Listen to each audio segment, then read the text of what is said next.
Hey guys, welcome back. So now we're jumping back into Flashpoint Beyond, which is a story that's getting better and better with every issue. And there's so much happening in this series in just the first 5 issues, with issues 0 through 4. And at this point, it just gets crazier, with Thomas Wayne figuring out who is the Clockwork Killer, as well as us getting the introduction to the Robin of the Flashpoint universe.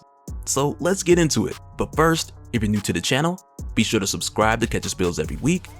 And don't forget to hit that bell up top, so we can squat up in the comments for the first hour.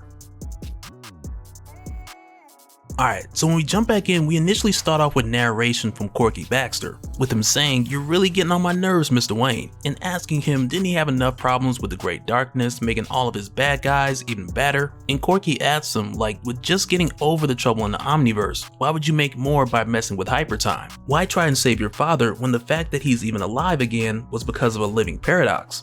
This is your last warning, Mr. Wayne. I'm serious, this is it. And then some time passes before Corky then says, "Well, okay, you're ignoring me, but let me tell you something. You flipped your lid trying to trap that timeline, Mr. Wayne, and our universe is gonna suffer the consequences." And just after this, we then go over to Arkham Asylum in the Flashpoint universe, where there's a janitor listening to all the breaking news, which mentions the mysterious body that we'd seen at the home of Iris West, as well as Amanda Waller sending Task Force X to stop the Amazons' invasion. Which is another problem boiling in the background, since Aquaman's no longer around to keep Wonder Woman and the Amazons at bay. But on top of these announcements, we also see the janitor hear Gilda Dent speaking to someone in her cell, and when he asks if someone there, Gilda's then like, "It's just us, just me and my friend." And the janitor pays it no mind because he just figures she's crazy, like everybody else here. And after this, we then head over to the morgue where Thomas Wayne is examining the body of Eobard Thawne, which again was found at the home of Iris West. And while Thomas is here, on one hand, he wishes he just had X-ray vision like the Superman, because in order to get the answers that he needs, he's got to cut open Thawne and do it the old-fashioned way. But while Thomas is doing this, he also mentions that Thawne was a living paradox, much like himself, being someone who exists when they shouldn't. And it's a really interesting point that Thomas brings up, because he also mentions that at one point Thawne was able to change the timeline permanently, referring to the time when Thawne initially went back and killed Barry's mother, and with doing so solidifying the history around it. And with Thomas saying this, it kind of makes you think, like when Eobard Thawne initially killed Barry's mother, did he solidify the history on Earth Zero, or is Earth Zero supposedly a flashpoint of another timeline? Like, Eobard Thawne will have you thinking a lot of things when he gets into the hows and whys. But at this point for Thomas, he is curious about how Eobard Thawne was killed. But also at this time, he's obsessed with the why, because the mystery of the Clockwork Killer still hasn't been answered yet. And at this point, the world as he knows it in the Flashpoint universe, it's about to fall into complete and utter chaos, which means that Thomas is running short on time. Because if all these wars and rumors of wars and invasions pop off first, then Thomas will lose his window of opportunity to correct this universe and save his son Bruce. But then after this, we then jump over to Wayne Manor, with young Dexter watching the television, with Dexter hearing on the TV how Arkham makes his patients worse.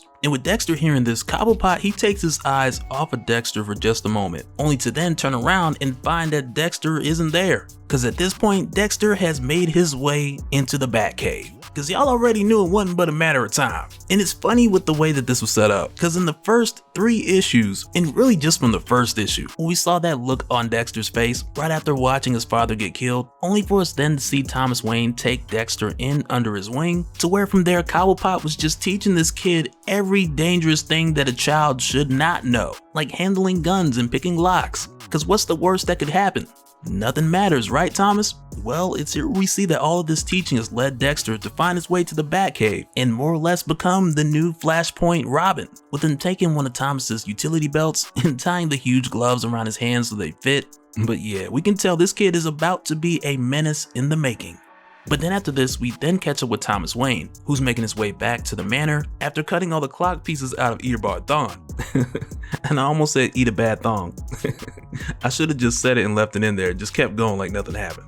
Wouldn't be the first time. But when Thomas gets back, Cobblepot meets him outside, and right away Thomas can tell by the look on Cobblepot's face that it's about something with Dexter. So right then Thomas is just like, where is he? And it's right here where we then jump back to Arkham Asylum, where we see the guards clearing a pest control van to make its way in, And it's right here where we see little old Dexter just laying down on top, like he's Ethan Hunt, sneaking his way into Arkham on his own little Mission Impossible. But back over at Wayne Manor, Cobblepot tells Thomas that Dexter must have heard the stuff about Arkham that was all over the news, and Thomas puts things together pretty quickly, and he tells Cobblepot that he knows that Dexter went to Arkham to see his mother. And with hearing this, Cobblepot tells Thomas like, you got to stop him. But Thomas tells him that he can't, because he has to put this clock together. Because again, Thomas is very much still under the belief that if he can solve this mystery and fix this timeline, then nothing happening here is going to matter. But he doesn't go into all those details with Cobblepot. He just tells him, I gotta put this clock together. But with hearing this, Cobblepot's more or less like, man, listen, this kid has lost his sister to suicide and he lost his father to murder. The last thing he needs is to find out that he lost his mother to madness. And he lets Thomas know that he would go, but he's not exactly, the physical type. Which for whatever reason just reminds me of a line from Back to the Future Part 2. But with Cobblepot trying to convince Thomas, he tries to let him know that there's a sense of urgency because Dexter left before Thomas got home, so time is of the essence.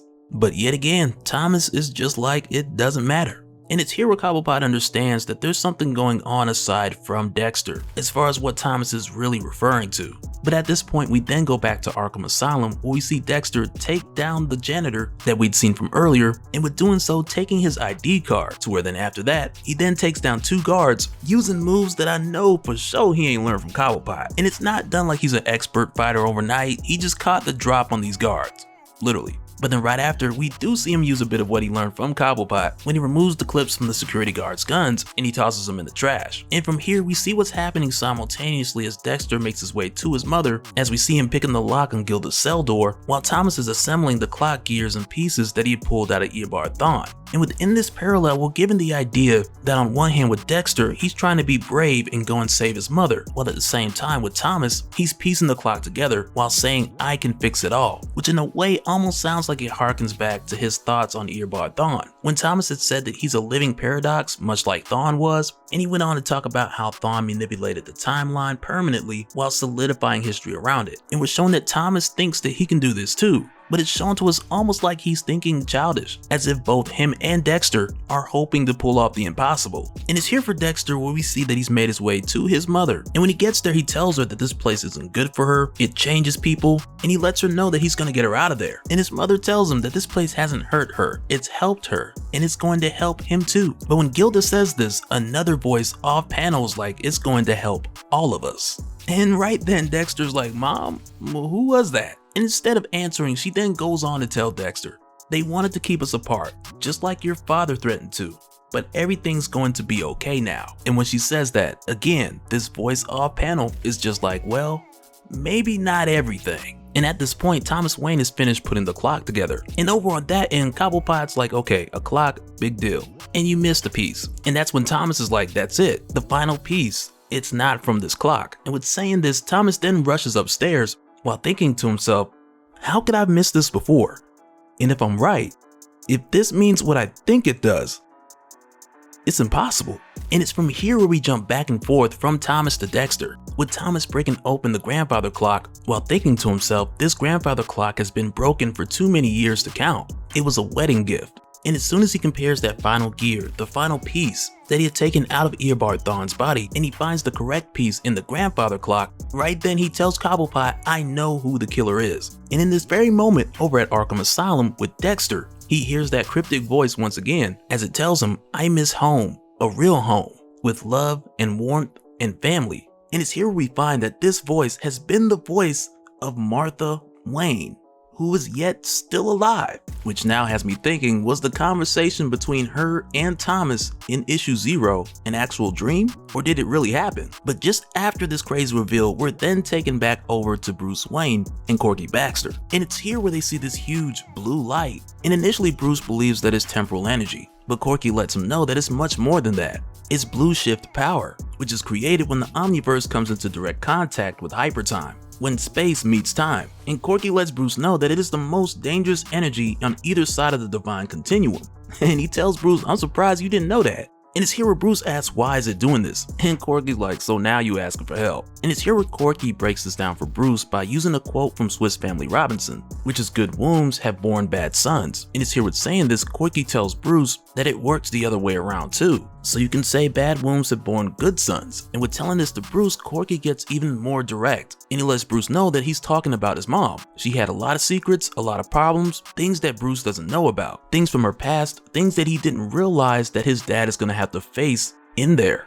And again, Corky tells Bruce that he tried to warn him, and he tells Bruce that you don't know everything about everything this time. You don't know the truth about your mom. And so now real quick, I want to give a special shout out to all the patrons. Thank you guys for all of your support. And for anyone who's new here who wants more information on how to support the channel, I got a link below so you can go to patreon.com/dopespill. But that'll do it for this one, guys. Let me know your thoughts down in the comments below, and we'll do it again on the next one. Alright, later.